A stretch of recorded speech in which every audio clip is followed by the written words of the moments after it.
决定两大帝国的命运，两国的将士也可免。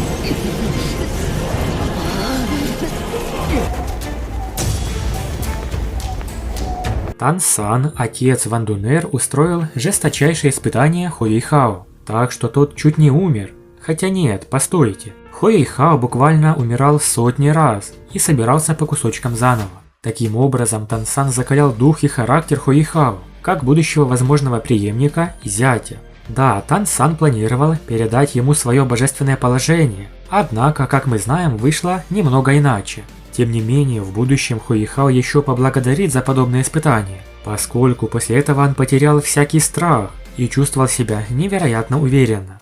Но что можно сказать про Даймубая, который является предком Хуэйхао? Если бы он узнал о подобном, то что сделал бы? Дух Хуэйхао не был злым белым тигром, потому что мутировал и превратился в духовные глаза. Долина Инь-Янь обратилась к Тансану, спросив, не слишком ли жестокое это испытание. На что Тансан сказал: «Разве может быть легко стать моим зятем? Она моя любимица». Здесь Тансан имел в виду свою дочь, Танутун, которую очень любил и опекал. Это, помимо прочего, еще одна причина, почему Тансан устроил жесткие пытки Хуэйхао. Потом Долина снова повторила, а не выходит ли Тансан за грань, также и по отношению к своей дочери. Ведь заставить Вандунер и Вэнсюэр сражаться и умереть ради Хуэйхао, это также было придумано Тансаном. На что Тансан ответил также: без шторма не бывает радуги, без неудач человек не научится ценить вещи. Долина Инь-Янь вдруг воскликнула: а если я пожалуюсь твоей жене? Ах да, а босс Дай знает, что ты делаешь это с его потомком. Это верно, ни Сяву, ни Даймубай в Божественном Царстве не ведали о делах Тансана. Как вы думаете, были бы они против такого испытания Хуэйхао? Тансан сказал: я забыл сказать ему, у меня есть свои причины. Ох, этот Тансан все такой же хитрый и умеет предвидеть различные риски. Но вот то, что случилось в Вандунер далее, шокирует. Ведь долина Инь-Янь не смогла ее разбудить. Благодаря редкому чудесному цветку Хуэйхао, ее жизни ничего не угрожало, но она была без сознания. И могла остаться в таком состоянии бесконечно долго. Что же произошло потом? Нашел ли Хуэйхао решение этой проблемы?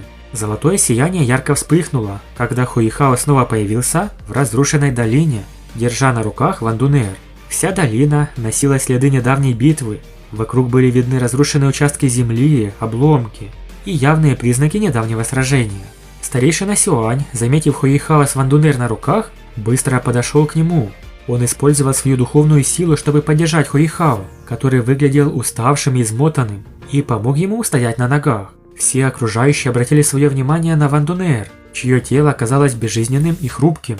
Друзья Хуэйхао, члены Семи монстров Шрека, с беспокойством собрались вокруг. Они видели, что с Вандунер что-то явно не так. Хуэйхао рассказал, что случилось, и предположил, что помочь ей могут только великие главы клана Чистого Неба. Поэтому Хуэйхао в первую очередь намерен отнести ее домой, так как только ее семья могла решить, как пробудить ее из этого странного состояния. Хотите быть в курсе всех новостей и анонсов по аниме? Загляните к моим друзьям на аниме 3D Донхуа. Здесь в Телеграме много полезного и всегда свежие новости и информация по огромному количеству Донхуа. Поэтому буду рад вашей поддержке. Ссылочка в закрепленном комментарии. Старейшина Сюань аккуратно проверил Вандунер. Вопреки опасениям возможной смерти, ее пульс оставался устойчивым, она была жива, хотя находилась в глубокой коме. Этот факт внес долю облегчения, однако причины ее состояния оставались необъяснимыми. Хуэйхао, собрав свои силы, подробно рассказал обо всем, через что он и Вандунер прошли в долине Инь-Янь, проверяющей любовь. Их путь оказался тяжелым испытанием, наполненным опасностями и проверкой истинности их чувств. По его словам, долина заставляла каждого из них сталкиваться с глубинными внутренними эмоциями и принимать решения, от которых зависела их жизнь. Любая ложь могла обернуться гибелью, а только искренность и правда помогали сохранить жизнь. Именно это правило помогло Хуэйхао и остальным выбраться из долины живыми, хотя Вандунер так и не смогла прийти в себя.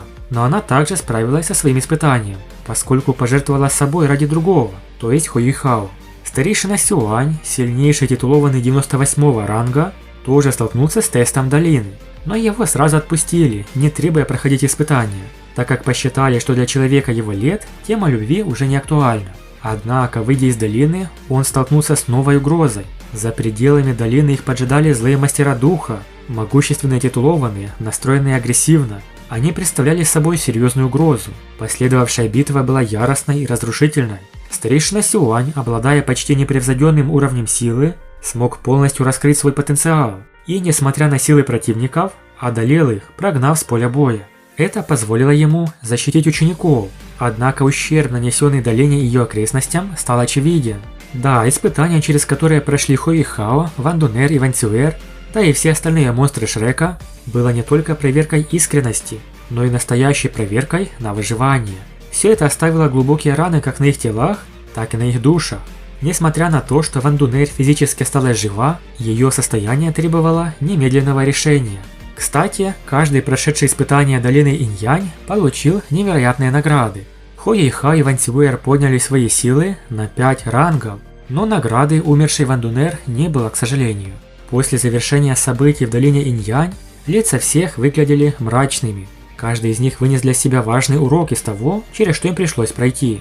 Состояние Ван Дунер было загадочным, ее тело оставалось целым и полным жизненной энергии, а духовная сила даже поднялась до 66-го ранга.